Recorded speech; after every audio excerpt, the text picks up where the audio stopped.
This video aims to help parents, guardians and carers understand how to address difficulties your child may be having at school, avoid school exclusions and deal with them when they do happen. Once a school makes the decision to exclude a student, this can be very challenging and an uncertain time, not only for the child or young person, but also for their parents and carers. This video will explain what school exclusions are and how they can be avoided by trying to address any difficulties at school. We will also look at the alternatives to permanent exclusions that may be explored and what you can do if you feel a school has done something they shouldn't. Finally, we'll look at how to deal with a permanent exclusion if it takes place. Every child of compulsory school age has a right to full-time education, and a child or young person can only be excluded in specific situations. It is a reality that students with disabilities and students from minority ethnic backgrounds are more likely to be excluded than others, and that exclusions happen more often than they should. It is important that schools work together with students and their parents, guardians or carers to make schools inclusive places by ensuring that students' needs are met and they are being given the best chance to learn and thrive.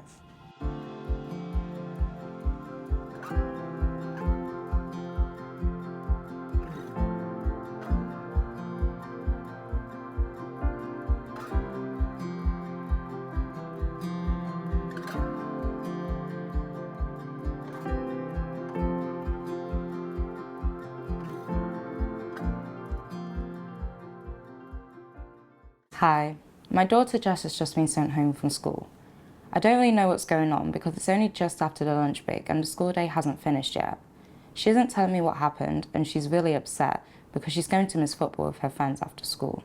So has anyone from the school been in touch with you? Yeah, the head teacher called to say they were sending her home because she was misbehaving at lunch. They said this is a fixed term exclusion and she can come back tomorrow. They have given Jess a letter to give to me, explaining the reasons for the exclusion and inviting me to have a meeting with the head teacher to discuss how we can move forward.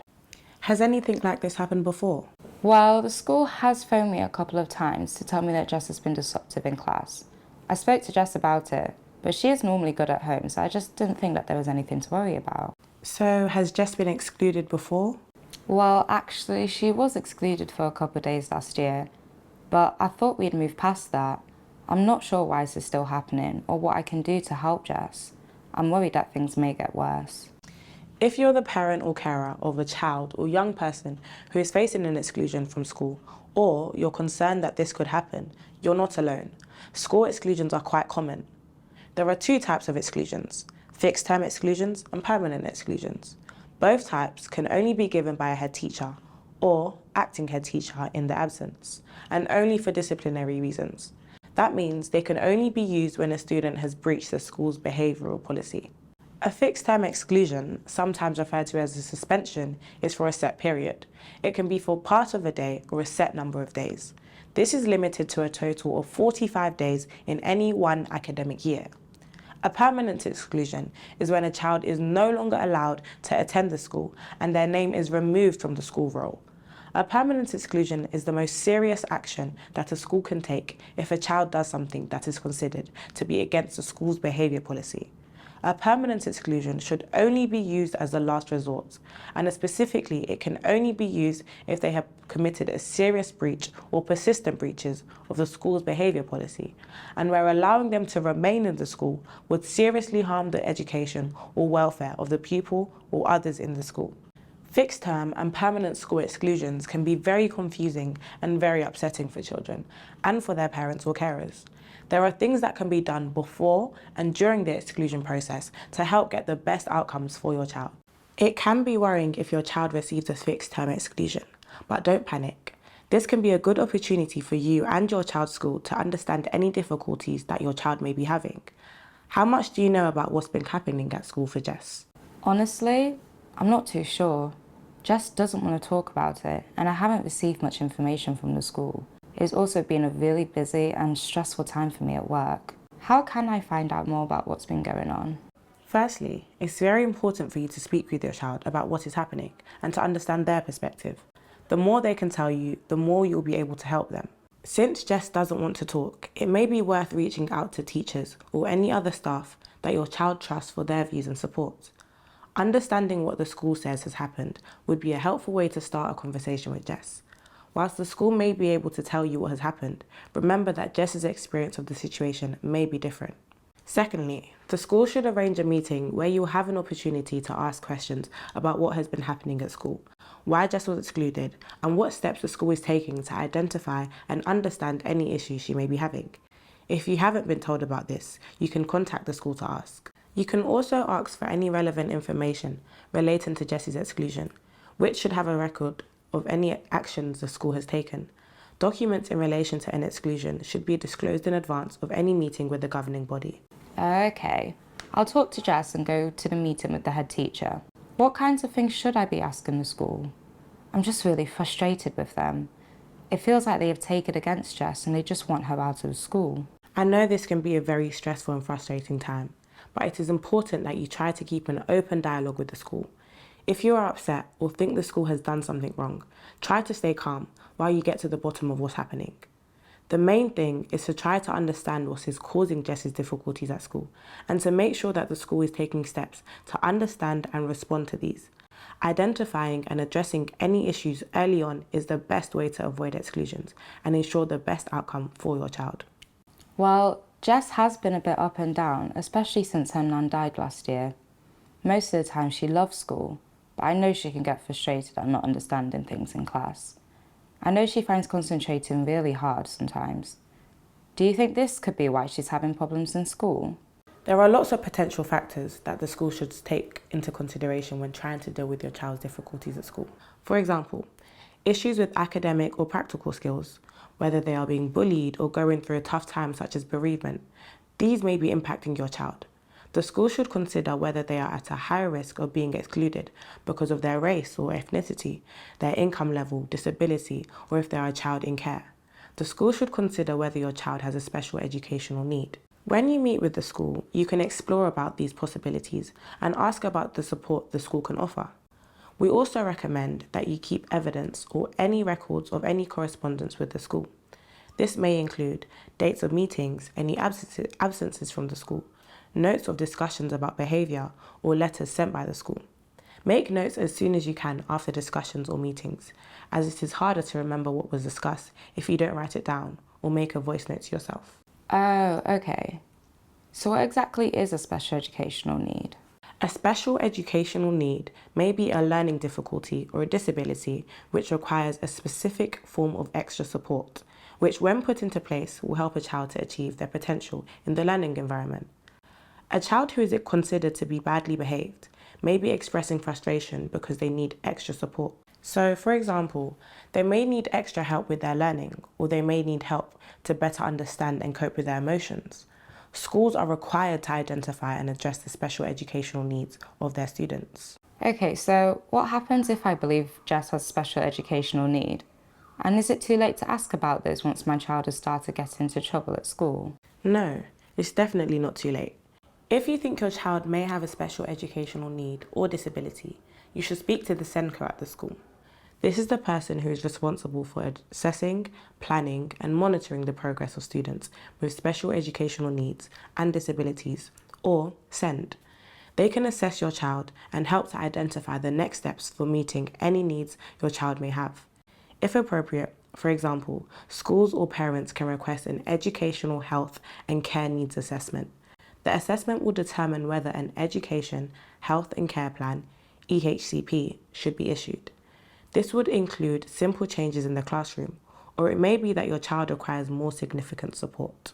The SENCO should listen to any concerns you have and include you and your child in the decision-making process. It's also important to know that your child does not need to have any formal diagnosis in order to start this process or receive support. However, it may be a good idea to involve your child's GP early on in case there are more significant issues. This sounds all pretty complicated to me. Is there any help available if I think my child does have a special educational need? Yeah, so accessing SEND support can be quite challenging, but there is a lot of helpful information available online. You can also get independent advice and help from SENDIAS. Okay, that's good to know. You've made me think that maybe Jess's behaviour has got worse at school since her nan died. I should probably talk to the school about it, because they don't know about her nan's illness or that she actually did die, and she was very, very close to her nan. Maybe they will understand Jess's behaviour better if they know what is going on at home. I also want to explore if she has a special educational need. That sounds like a good way forward. So, if Jess continues to have problems at school, is there anything else that can be done? Yes, so it's important for you to know that while addressing Jess's difficulties at school may help to avoid an exclusion, it can still happen if Jess continues to do things that are against the school's behaviour policy. The behaviour policy should be applied reasonably if any additional needs are identified following an assessment. This could mean that more needs to be done to address these issues. But if the problem continues, there are a couple of different options that can be explored as alternatives to exclusion. The most common is called a managed move. Okay, that's good to know. What exactly is a managed move? So if your child continues to have difficulties, the school may suggest that your child move to a different school. A managed move is a voluntary agreement between schools, parents or carers, and pupils, and it should be considered as an option before permanent exclusion. Managed moves can be a successful alternative to exclusions. It offers your child a fresh start at a new school, and they can avoid having a permanent exclusion on their school record. If your child's school wants to propose a managed move, they have to inform you in writing, and the move requires your explicit consent as the child's parent or carer. You'll be invited to a meeting to discuss the proposal and draw up an agreement for the move. Well, I can see how that might be helpful in some circumstances, but I just don't think it would be right for Jess. She loves her school and her friends, and I think it would be very disruptive if she had to move somewhere else right now. Is there anything else that can be done? It's okay if your child doesn't want to move. A successful managed move can be a good outcome for some children, but it isn't always appropriate. It's good that you're taking Jess's needs into account when considering these options. It's also important to recognise that any difficulties Jess is having at school may continue in the new school, so addressing these should always be the priority. There are some other options, including elective home education. You can find out more about this online. It's also important to know that you should never feel pressured to accept a managed move as an alternative to a permanent exclusion. This is actually unlawful. Okay. Is there anything else I should be aware of? Yeah, so it's important to know that schools must follow the law when they are considering an exclusion. Anything outside of the formal procedure for exclusions may be unlawful. Could you give me some examples? Of course. One of the most common examples would be a school sending a student home for a calling off period. Unless the school has followed the formal process for a fixed term exclusion, this is not allowed. Oh, right. I don't know that. Is there anything else? Another example is part-time timetabling. This is where the school puts in place a reduced hours timetable for a student. Strictly speaking, this is not allowed because all children of compulsory school age have a right to full-time education. In exceptional circumstances, part-time timetables can be used to meet individual needs, such as medical conditions that prevent them from attending full-time or as part of a plan to reintegrate them after an exclusion or period of emotionally based school avoidance, sometimes referred to as school refusal. However, this would normally be for a set amount of time and agreed with parents or carers and health professionals where relevant. So, what can I do if I think the school has done something that they shouldn't? If something doesn't feel right to you, you should always query it with the school and try to resolve any misunderstandings. You can ask relevant questions such as, why has this decision been taken? Why wasn't I contacted about it? How long will this be for? It's really important to keep an open dialogue and to try to ensure that the situation doesn't escalate unnecessarily. It's also important to keep a record of what the school does and ask for decisions in writing in case the problem continues or happens again. That makes sense, but what if talking to them doesn't actually fix things? If you've tried discussing the issue with the school and it continues, or you're not satisfied with their responses, it may be appropriate to make a complaint. The school will have a complaints procedure to follow. This can usually be found on their website. Ordinarily, this would involve raising your complaint with a staff member, and it's best to do this in writing by email or letter. If you're still unhappy with the response, you can progress your complaint to higher levels, such as the head teacher, the chair of governors, or to the local authorities in Ofsted. If you complain, it's important to be specific about the issue, why you're unsatisfied with the school's response, and what you believe would address the issue. If the problem is serious, you might also consider seeking legal advice. I'm still worried that all of this is going to lead to a permanent exclusion. Can you tell me a bit more about the process? I just want to be prepared in case it happens. Yes, of course. So it's important to understand that a child can only be permanently excluded if the head teacher can satisfy two things. Firstly, that there is a serious breach or persistent breaches of their behaviour policy, and the second is that allowing the young person to return to the school would seriously harm the education or welfare of themselves or others. In addition, the decision to permanently exclude must also be proportionate, reasonable, fair, and lawful. These are legal terms, but you can think about them in the common sense way. If the decision feels unfair to you, it's probably worth exploring this. Also, the decision to exclude must not be discriminatory. Discrimination is typically understood as treating someone less favourably because of a protected characteristic, such as race, ethnicity, and disability. You should be notified of the permanent exclusion over the phone, and then you should receive a formal letter within 1 working day. The letter should explain why the head teacher has decided to permanently exclude your child and provide details of a meeting with the Board of Governors where the decision will be reviewed. Okay, so what happens when the Board of Governors reviews the decision? The head teacher's decision to permanently exclude has to be reviewed by the Board of Governors. The specific group that reviews the decision may be called the Exclusions Panel or the Disciplinary Committee. The meeting must take place within 15 days of the exclusion being imposed. There will be at least 3 school governors there to decide if the school exclusion is appropriate, a clerk to take notes, the head teacher, and a representative of the local authority. It's really important that you attend this meeting so that you can make a case for your child. It will happen whether or not you attend. However, if you aren't able to attend, you can make a case for your child in writing, which must be considered by governors. It's also vital that your child attends if they're able to do so, as they may be able to offer their own version of events or apologise if appropriate, which could impact the outcome. Oh wow, that sounds very intimidating. What do I have to do at the meeting? Will I need to speak? How will I know what to say? At this meeting, you'll be given the opportunity to explain why Jess shouldn't be excluded and present any evidence you have. This might seem daunting, but you know your child best and understand her needs. The governors will want to hear what you have to say. So what evidence can I give for why Jess shouldn't be excluded? That all depends on the reason for the exclusion, but there are a few possibilities. For example, you and your child may disagree with the school about what happened. If so, you can present your version of what happened and any evidence you have to support this. You might want to ask to review CCTV footage of the incident before the meeting, or you may have text messages from another child to yours, which would provide the governors with a better understanding of the wider context of the incident. Or there may be other witnesses who support you or your child's account of what happened. If there is something that helps to explain your child's behaviour, such as an unmet special educational need, this can also be relevant. This includes any meetings you may have already had or evidence where you have raised concerns or asked for support. If this is something you want to raise, then it's a good idea to make a parental request for an education, health and care needs assessment, if the school have not previously made a request, so you can show the governors it is in progress at the time of the meeting. An apology, if appropriate, may also be taken into consideration. It's also helpful for parents or carers to summarise evidence in writing, if they're able to do so, for their own records. After the meeting, the governors will make a decision about the permanent exclusion. This decision will be sent to you in writing within 1 working day. You should know that it is relatively rare for the Board of Governors to come to a different decision than the head teacher. However, it's still important for you to make a case for your child. Okay, so what happens if the governors decide that she should be permanently excluded? Is there anything more that I can do then?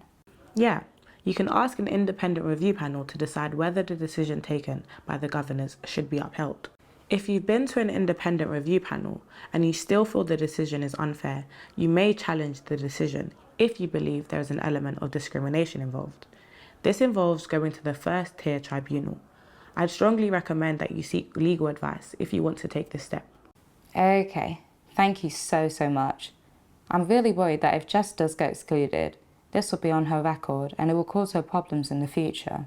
That's totally understandable. However, a permanent exclusion generally means that additional support is provided in the future, either on an interim basis whilst they are integrated back into the school or at their new school.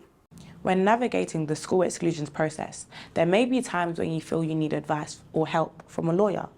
Firstly, there are some good resources available online that explain the law around school exclusions, as well as a number of organisations that can also help you gain a better understanding of your situation. You can use these to help you decide if you need legal advice.